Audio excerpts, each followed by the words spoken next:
sedikit yang kita ketahui tentang keberadaannya karena sumber sejarahnya yang terbatas. Satu-satunya jejak tertulis yang menjadi pegangan para sejarawan adalah catatan seorang biksu China bernama Yi Xing, yang menjelajahi Nusantara pada abad ke-7. Lokasi kerajaan Tulang Bawang diperkirakan terletak di wilayah yang saat ini dikenal sebagai Kabupaten Tulang Bawang, Provinsi Lampung. Namun, ibu kotanya masih menjadi misteri hingga saat ini. Dr. J.W. Narding, seorang ahli sejarah, menyatakan dugaannya bahwa pusat pemerintahan kerajaan ini mungkin terletak di Hulu Wei Tulang Bawang, sekitar 20 km dari pusat kota Menggala. Tidak hanya lokasinya yang misterius, tetapi juga asal-usul dan pendiri kerajaan Tulang Bawang masih diselimuti oleh kabut sejarah. Dari kitab Liu Sungsu, yang mengisahkan kekaisaran China pada akhir abad ke-5 Masehi, terdapat indikasi bahwa Tulang Bawang telah menjalin hubungan dengan kekaisaran China pada saat itu. Namun, puncak kejayaannya diduga terjadi pada abad ke-7. Tulang Bawang akhirnya menyerah pada dominasi kerajaan Sriwijaya, yang kemudian tumbuh menjadi salah satu kerajaan terbesar di Nusantara. Para sejarawan menduga bahwa penaklukan ini terjadi sekitar tahun 686 Masehi, sebelum Sriwijaya melakukan ekspansi wilayahnya hingga ke Pulau Jawa. Prasasti Palas Pasemah menjadi salah satu sumber sejarah yang mengungkapkan bahwa setelah jatuh ke tangan Sriwijaya, Lampung digunakan sebagai tempat persiapan perang untuk menghadapi kerajaan-kerajaan di Jawa.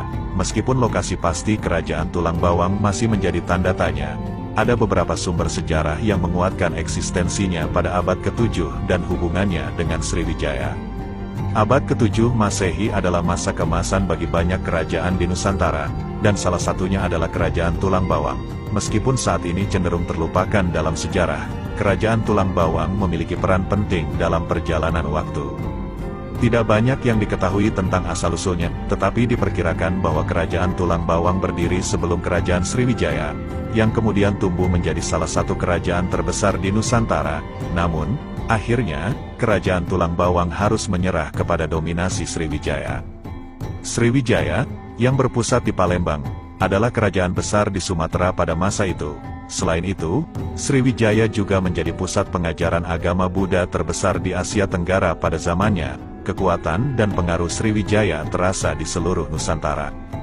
Menurut Kuntala, 1981, yang dikutip oleh R.Z. Leirisa dalam Sunda Kelapa sebagai Bandar Jalur Sutra, kumpulan makalah diskusi 1995-42, Kerajaan Sriwijaya menaklukkan Kerajaan Tulang Bawang sebelum memperluas wilayahnya ke Jawa pada tahun 686 M. Leirisa juga mengungkapkan catatan mengenai lokasi Kerajaan Tulang Bawang, yang disebut berada di sekitar Sungai Tulang Bawang, yang sekarang merupakan aliran air di kota Menggala. Catatan sejarah dari kitab Taiping Huang Yuji, yang ditulis antara tahun 976 sampai 983 Masehi, juga memberikan indikasi lokasi kerajaan Tulang Bawang. Kitab tersebut menyatakan bahwa kerajaan ini terletak di pantai tenggara Sumatera, di sebelah selatan Sungai Musi. Menurut Sejarah Daerah Lampung, 1997, yang diterbitkan oleh Direktorat Jenderal Kebudayaan, ada dua lokasi yang diperkirakan sebagai pusat kerajaan Tulang Bawang, yaitu di sekitar Pedada, dekat Muara Wei Tulang Bawang, atau di sekitar Pagar Dewa, yang sekarang termasuk wilayah Lampung Selatan.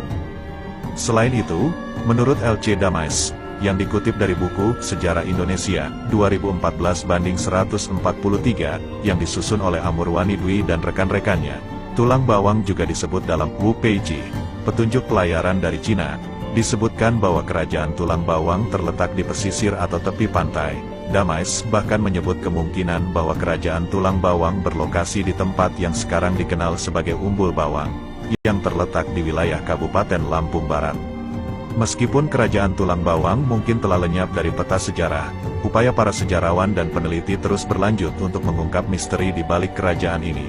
Jejak-jejak ini membuka jendela ke masa lalu yang penuh warna dan penuh teka-teki, mengingatkan kita akan pentingnya memelihara dan memahami sejarah Nusantara yang kaya ini. Keberadaan kerajaan ini dapat ditelusuri hingga abad ke-4 Masehi, ketika peziarah Buddha, Fa Hien, menorehkan catatannya tentang kunjungannya ke kerajaan yang disebutnya Tulang Po Huan di pedalaman Sumatera. Dari catatan Fa Hien, kita bisa menyimpulkan bahwa kerajaan Tulang Bawang telah ada sejak abad ke-4 Masehi dan mencapai puncak kejayaannya pada abad ke-7 Masehi sebelum Sriwijaya menaklukkannya. ahli sejarah J.W. Narding memperkirakan bahwa pusat pemerintahan Tulang Bawang terletak di Hulu W Tulang Bawang, sekitar 20 km dari pusat kota Menggala yang kini menjadi pusat pemerintahan Kabupaten Tulang Bawang. Sejumlah petunjuk tambahan tentang keberadaan kerajaan Tulang Bawang muncul dalam kitab Liu Sungsu yang mengisahkan sejarah kekaisaran Cina di bawah pemerintahan Kaisar Liu Sung pada abad ke-5 Masehi. Kitab ini mencatat bahwa pada tahun 499 M, sebuah kerajaan di wilayah Nusantara bagian barat yang disebut Puhuang atau Pohuang mengirimkan utusan dan barang-barang upeti ke Cina. Dari sini, kita bisa menyimpulkan bahwa kerajaan Tulang Bawang di Lampung menjalin hubungan dengan kekaisaran Cina pada akhir abad ke-5 Masehi. Meskipun jejak kerajaan Tulang Bawang telah memudar dalam kabut sejarah, ada beberapa prasasti yang memberikan gambaran tentang masa lalunya. Prasasti Palas Pasemah di Lampung Selatan, misalnya, mengungkapkan bahwa setelah menaklukkan Tulang Bawang, Sriwijaya menggunakan Lampung sebagai basis persiapan perang melawan kerajaan-kerajaan di Jawa, termasuk Tarumanegara di Jawa Barat. Kisah yang sama tercermin dalam prasasti Hara Kuning yang ditemukan di balik bukit, Lampung Utara.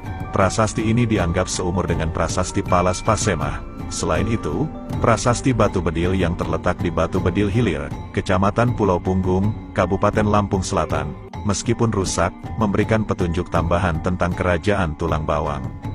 Selain prasasti, ada juga inskripsi yang diukir di sebuah batu yang ditemukan di Desa Hanakau, dekat Desa Bawang di Lampung Barat. Ini adalah sedikit lagi jejak yang membantu kita menggali lebih dalam tentang keberadaan kerajaan Tulang Bawang. Dengan setiap teka-teki yang terungkap, kerajaan Tulang Bawang menghidup kembali dalam ingatan kita, mengingatkan kita akan warisan sejarah yang tak ternilai. Meskipun banyak yang masih menjadi misteri, upaya para peneliti terus mengungkap cerita yang tersembunyi di balik waktu yang berlalu. Menggala, tempat di mana nama-nama besar seperti Minak Sengaji dan Minak Ngegulung Sakti masih dihormati dan diwariskan dari generasi ke generasi. Menggala memiliki dua tokoh besar yang dianggap sebagai pahlawan dan moyang oleh masyarakat setempat, yaitu Minak Sengaji dan Minak Ngegulung Sakti. Bahkan hingga hari ini, makam keduanya masih bisa diziarahi oleh para peziarah yang datang untuk menghormati dan merayakan warisan sejarah yang mereka tinggalkan. Percaya atau tidak, masyarakat Menggala meyakini bahwa Minak Sengaji dan Minak Ngegulung Sakti adalah nenek moyang mereka. Ini adalah bukti nyata bagaimana legenda dan kisah-kisah masa lalu terus hidup dalam budaya dan kepercayaan masyarakat setempat. Kerajaan Tulang Bawang, yang berdiri pada abad ke-4 Masehi atau sekitar tahun 623 Masehi, adalah awal dari perjalanan sejarah yang kaya di Menggala. Penguasa pertamanya adalah Mulono Jadi, yang diperkirakan berasal dari daratan Cina. Nama Mulono Jadi memiliki arti yang menarik, yang bermakna asal jadi. Ia juga dikenal sebagai Mulono Aji atau Mulono Haji dalam masyarakat setempat. Masa pemerintahan Minak Pati Pejurit, yang juga dikenal sebagai Minak Kemala Bumi, menandai struktur pertahanan yang baik. Setiap kampung di Menggala dilindungi oleh panglima-panglima yang berdedikasi. Kampung-kampung seperti Dente Teladas, Gedung Meneng, Gunung Tapa, dan Kota Karang memiliki panglima-panglima seperti Panglima Batu Tembus, Minak Rajawali, Minak Pedokou, dan Minak Muli yang menjaga keamanan dan pertahanan. Minak Kemala Bumi, selain menjadi tokoh penting dalam pertahanan, juga dikenal sebagai seorang penyebar agama Islam yang terkemuka di Lampung. Ia adalah keturunan ke-10 dari Tuan Rio Mangkubumi, raja terakhir kerajaan Tulang Bawang yang masih menganut agama Hindu. Sebelum menyebarkan Islam, Minak Kemala Bumi mendalami ajaran agama melalui Prabu Siliwangi di Jawa Timur dan menikahi putri Prabu Siliwangi, Ratu Ayu Kencana Wungu. Dari pernikahan tersebut, muncul suku Bujung dan Berirung yang menjadi bagian penting dari sejarah Menggala. Pada abad ke-9 Masehi, kerajaan Tulang Bawang menjadi Minak Tabu Gayau, yang dikenal dengan Runjung. Kerajaan ini memiliki 3 putra mahkota, Tuan Rio Mangkubumi, Tuan Rio Tengah, dan Tuan Rio Sanak.